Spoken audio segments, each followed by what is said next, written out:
We all good? Everyone ready?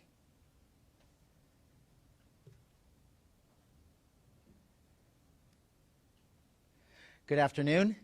Thank you all for coming here today. I am Chad Bianco. I'm the Sheriff of Riverside County, and we are obviously here to talk about an incident that occurred yesterday at the rally that former President Trump had in Coachella. There has been a lot of media stir beginning last night with social media and further on today about the arrest, and so I am here to give you as much information as I can. I will answer all of the questions that you have. Keep in mind that the information that I'm going to give you may not be all of the information that I have, but because of what we're doing and because of the investigation that will obviously continue concerning this, there are some things that I cannot give you or that I will not give you, but I will do everything I can to answer your questions. So to begin with, yesterday afternoon, before former President Trump arrived to the rally, we made contact with an individual on the inner perimeter of our operation at the rally. As you can imagine, this was a very large event.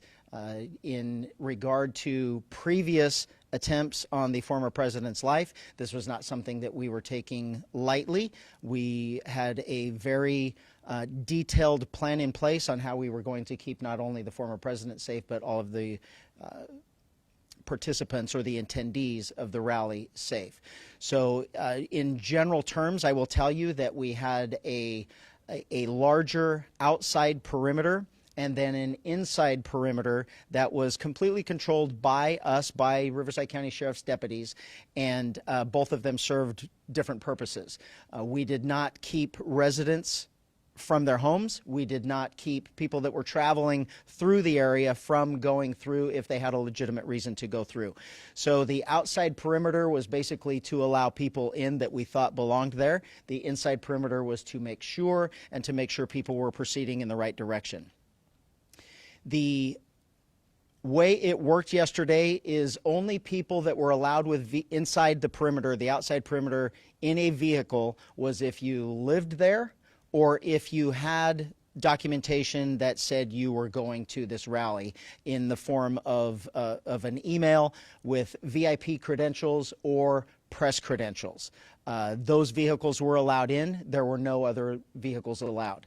So that outside perimeter I will give you his name. The name that we have, and I'm going to put an asterisk by it as I explain this later, but we have his name as Vem, V-E-M, Miller, M-I-L-L-E-R, and his birth date is 10/26 of 1974. And the reason why I gave it to you like that is I will explain later.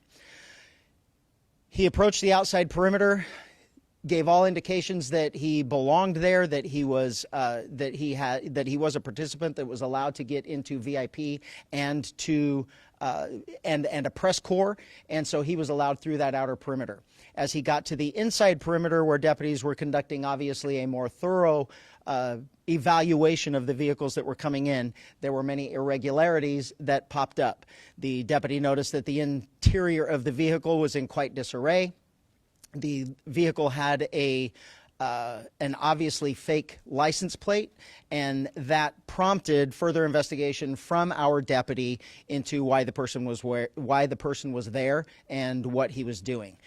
During that investigation, the deputy eventually found multiple passports with multiple names, multiple driver's license with different names. The vehicle was unregistered, and the license plate was what we in law enforcement would recognize as one that is homemade and indicative of a group of individuals that claim to be sovereign citizens, and the deputy assumes that he was part of that identifying group. So during the investigation, obviously those identification documents were found, in addition to a loaded handgun and a shotgun. Obviously, this was before the former president arrived. The person was taken into custody.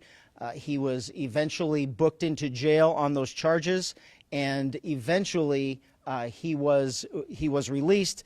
He will have to further his court case in the future. Right now, we are actively engaged in working with Secret Service and the FBI to ensure that this person is followed up on and all of the information that they can gather. I can tell you that from my perspective, from a state law enforcement agency's perspective, the firearms charges is what we arrested him for and booked him on. Anything further will come from the federal government, and quite frankly, I don't know if we will be a part of that. We will certainly be a part of that investigation and cooperating with them, but those charges, if any, will come from them. They will not come from us. With that being said, is there any questions? Yes, sir. Sheriff, we talked to Mr. Miller this afternoon, and he said the accusations or the belief that he planned to assassinate President Trump were, quote, complete bullshit. He said that he had a special access pass that was issued to him by a Republican group in Clark County, Nevada, and that when he rolled up to the checkpoint, he told the deputies that, in his words, as a courtesy, that he had firearms in the trunk of his car. Do you have a comment on what he said? I will not comment on what he said, or specifics that we learned or gained from our contact with him. Quite frankly, I'm not really concerned with the statement that he gave the media after he was released from custody. I can tell, well, because it's irrelevant to me. I mean, as far as I'm concerned, there were a minimum of 25,000 people that entered past those deputies into that location that had legitimate identification and weren't carrying guns. So I will just go from there. Yes, ma'am. Sir, you've been quoted as saying we probably stopped another assassination attempt in the press enterprise, and then obviously you just gave us all of that information. I'm just curious how, what about what happened led you to that conclusion and that statement, given what you just explained about what you saw in the car and everything? Yeah, so basically, I honestly, I will be honest with you, I don't remember saying that, but it certainly would be something I did say because it's something that in the last 12 hours we've talked about extensively of what happened. Thank God, and by an act of really what we did in the week leading up to keeping that place secure, I certainly wouldn't want to be saying after the fact that I wish we would have done something to prevent that shooting. And there is absolutely no way that any of us are going to truly know what was in his head. I can tell you that none of the other probably 50,000 people that showed up yesterday for that event brought multiple passports with different names and guns. And if there is any further statement about whether or not he belonged there, the statement of him saying that he was given credentials to be there by someone else, that's not up to me to decide. I mean, we didn't arrest him for going inside the facility. We arrested him for having guns, illegal guns in his car. What his frame of mind was, all we can do is speculate, unless we truly just want to believe anything that he tells us. I guess it's just, given everything that's happened leading up to in the presidential campaign so far, it's just quite a dramatic statement to make, given what we've seen so far. I mean, A dramatic statement for me to make? well, just, yes. I mean, I guess, but there wasn't any, So this is what I'm glad of. This is what I am very glad of. I know that the presence that we had at the rally with deputies, with snipers, with counter snipers, and Secret Service snipers and counter snipers, I am glad that we're not talking about this after we shot him. We get to talk about it before, and no matter what, it's all going to be speculation about what his intentions were getting there. What we do know is he showed up with multiple passports with different names, an unregistered vehicle with fake license plate, and loaded firearms.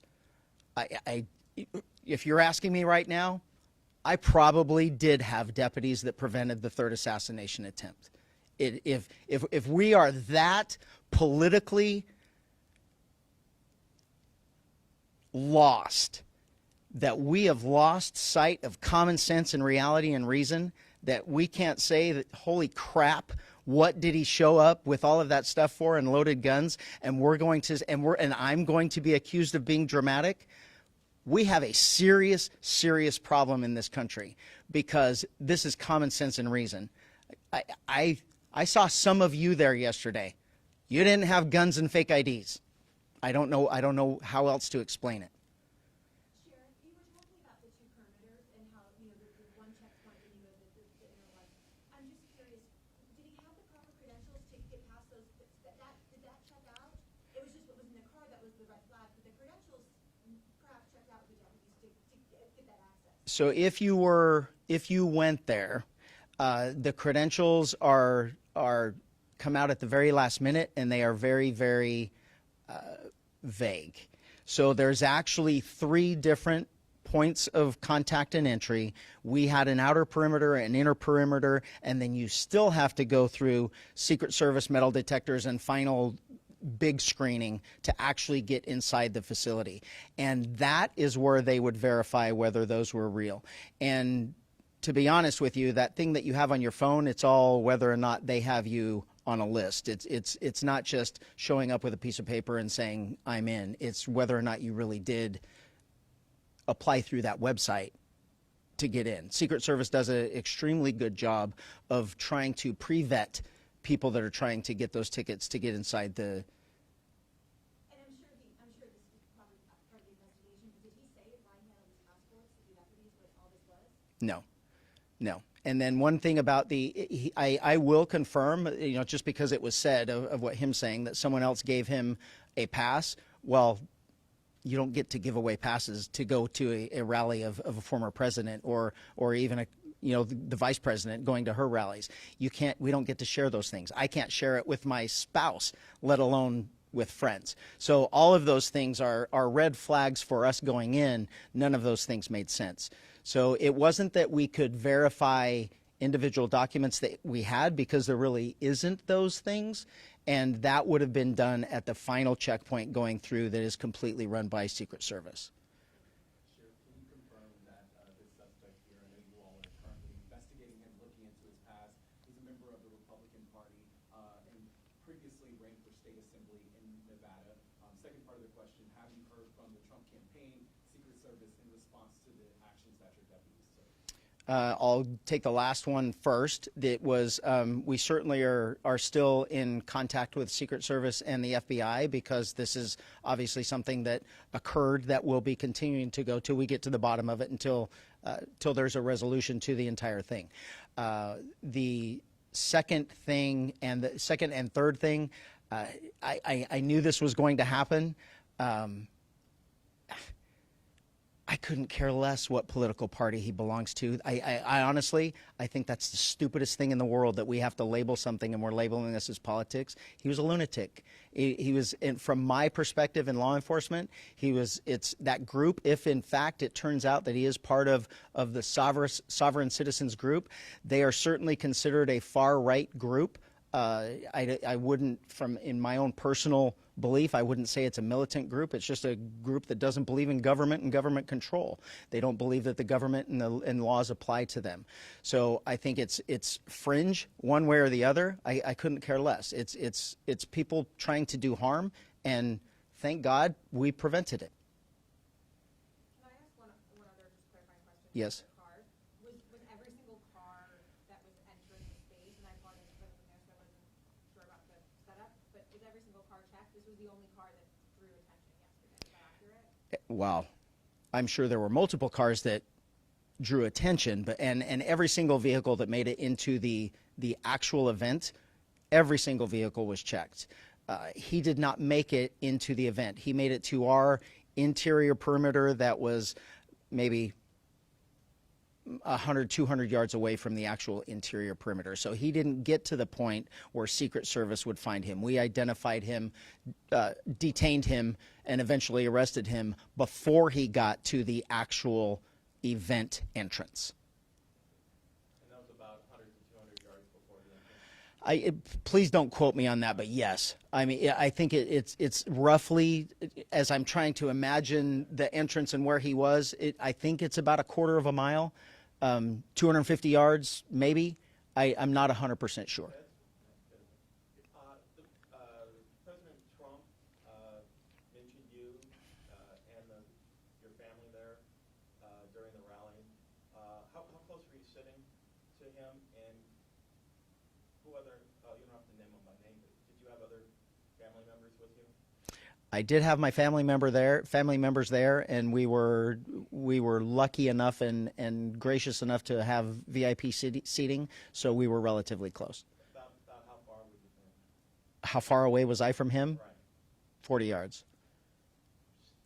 Thinking back to what might have happened, do you feel concerned for your safety or your family's safety now? I will tell you, as the sheriff of Riverside County, and knowing what we know going into this event, that there had been 2 attempts on our former president's life, and the amount of people that were going to be coming to this in such a short notice, what my team was able to do and what we did for the goers to this event, for the attendees, I was completely confident that there was absolutely nothing going to happen inside that facility, and I am inside that venue, and I am extremely proud of what the deputies did and the buy-in, the personal buy-in that they took upon themselves to ensure the safety of our former president and the attendees of that rally.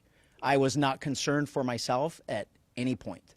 Even after the fact, knowing that this guy was there? It was our intent to make sure that there was an outside perimeter and an inside perimeter, that no one that did not belong there, that intended to do him harm or anyone else harm, would be allowed inside that event. And we did exactly what we had hoped for. And in hindsight, looking back, the planning that my team did and the actions of my deputies into this is exactly what we had hoped for. And we know that we prevented something bad from happening, and it's irrelevant what that bad was going to be. Were there any adjustments to security after the discovery was made, especially with so many people leaving this large-scale event and the traffic backups and everything? Did you guys readjust what you were doing in terms of security? No, I will tell you that when I was told that we had made an arrest and the brief particulars of what the arrest was,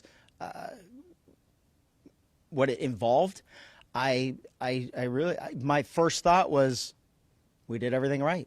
It worked. I was told where it was. I knew it was an outside perimeter, and I was not concerned at all. I was not concerned for anyone else's safety. I knew that the precautions that we put in, the measures that we put in, did exactly what they were supposed to do.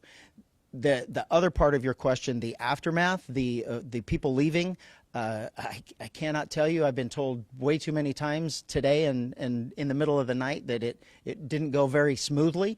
There was a lot of people trying to leave at the same time, and logistically, it wasn't it wasn't conducive to going smoothly. And as far as we know, there were no injuries, there were no incidents, there was no neighbors called to complain or anything like that. And as far as I know, everyone made it home safely. So 2 different questions there, or parts to it, but we did not do anything different. I will say, I take that back. We did. There were a lot of people that have complained or that have said or wondered why there are deputies in riot gear. We had deputies that were off-site that were ready for something, to respond to something should something happen, and they were never intended to come inside the facility unless that happened. Afterward, when everything was over and it was obvious there were problems with people leaving, with people trying to get over fences and those types of issues, we did bring those deputies in just as extra help in funneling people out. There was never any, the only odd part about that was they were prepared all day in their riot gear, if you want to call it that, and that's how they showed up. We got them there as quick as they could. There was never any. We certainly didn't treat it like a riot situation. It wasn't. Everyone was very orderly in their efforts to leave, and we just ensured that no one got hurt or everyone stayed out of the street, stay on the sides, and everything was orderly. But other than that, everything was fine. And as we went throughout the day yesterday, we didn't change anything. Sheriff, can I ask you a question? How many guns were found? How much ammunition was found? What charges were filed? When is the arraignment? Anything else related to it? There were 2 guns and multiple boxes of ammunition for both. There was a handgun and a shotgun.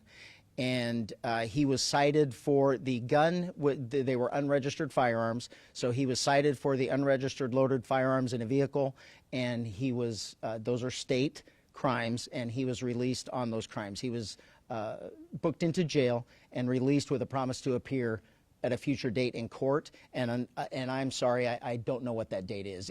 I'm sure on our Jim's information it will show when his next court date is. You said you showed a fake press pass that you found to be fake and everything. What affiliation did that press pass have, and how did you know it was fake? Semantically, I can't comment on whether or not there is an actual physical fake pass. He claimed to be a journalist, and he claimed to have VIP status at the event that got him into the perimeter. And then when that investigation was continued by the deputy, that didn't necessarily materialize.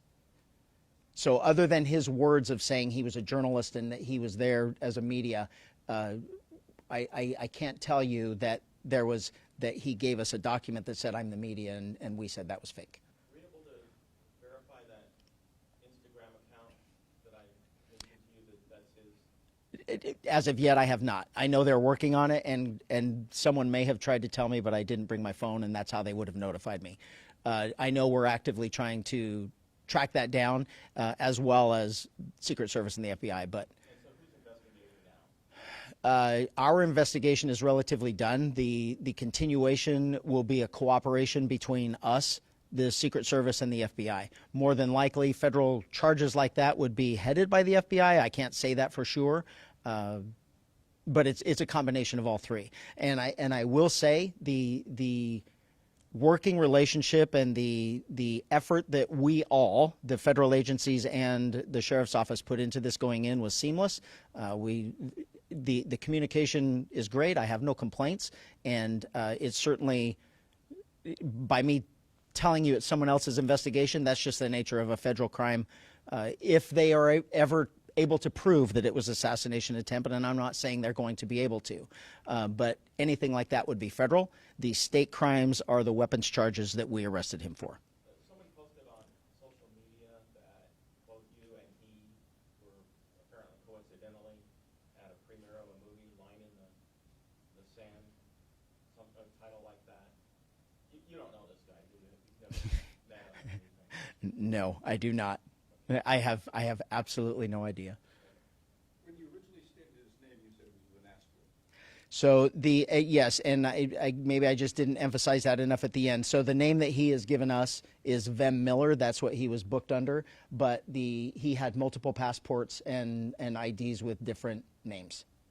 And then also you stated at their event there was 25,000 people, and later you said 50,000. Do we have a better count of how many? We don't have a total yet. There are two different numbers, though, because of the amount of people that were actually made it inside the venue. And then the way it works is once the former president takes the stage, nothing else moves. So if you weren't in by then, you did not get in. And we do know that there were plenty of pre-screenings that had happened at parking lots before, and we know that there were multiple thousands of people that did not get in based on timing. So we have an idea of how many people were inside and outside, and we don't have an exact number. But that's the reason why I would have said two different things. You talked about this group, Sovereign citizens. It's I don't know any in a law enforcement world. That's what we call them. That's what they call themselves, sovereign citizens, and it's just a political belief, if you will, that that government rules and laws and everything else that goes along with it doesn't apply to them. So this is an organized group, and this group, they have a lot of members here in Riverside County? I won't say they have a lot. Law enforcement across the country, we train on how to deal with them just because of the verbiage that they use when they interact with us. They believe that they're not necessarily toward us violent or confrontational, but it's obvious they don't ever want to answer our questions. They don't believe they need driver's licenses. They don't believe, and this vehicle goes along with it. They don't register their vehicles. This was an unregistered car that we had to go through VIN number and manufacturer process to verify that it was a legitimate car. It actually did belong to him. It's just, we know it was sold to him. It just was not ever registered. Have they shown a propensity for violence? Sometimes they do, but I can't say as an organization as a whole, but obviously, like a lot of different groups, bad apples give a group a bad name, and there certainly are people that are, but I'm not going to say that group as a whole is a violent group. I do understand what you said earlier about you don't know what this was or what it might have been, but when you see a vehicle with 2 guns, boxes of ammunition, different license plates and passports, and somebody claims to be with this group that you've described as being right-wing, first thing that goes through your mind is what? I need to thank that deputy for doing his job. That was the first thing that went through my mind. And it was like I probably said to somebody or around somebody that's been either printed or reprinted in social media that I truly do believe that we prevented another assassination attempt. And it was solely by our effort of keeping those type of people out. It's also said that he had a high-capacity magazine that he used for the shotgun as a street sweeper incident, or for the pistol. It was for the handgun. The high-capacity magazine was for the handgun. It's different names on the passports, and I think, did you also say driver's licenses? Yes. Were these like tiny variations of the name, or like, red and brown? I won't get into specifics, but it was both of the question that you're asking. Okay. Any details about another individual linked to a potential bomb threat at the event as well? We know that there were, no, not linked to an individual or specifics that I can give you. We are aware of our dogs and federal dogs that hit on people or things that we ended up not letting in, but I don't have any specifics on anything like that. There was nothing that rose to this level. Anything else? Okay, thank you for coming.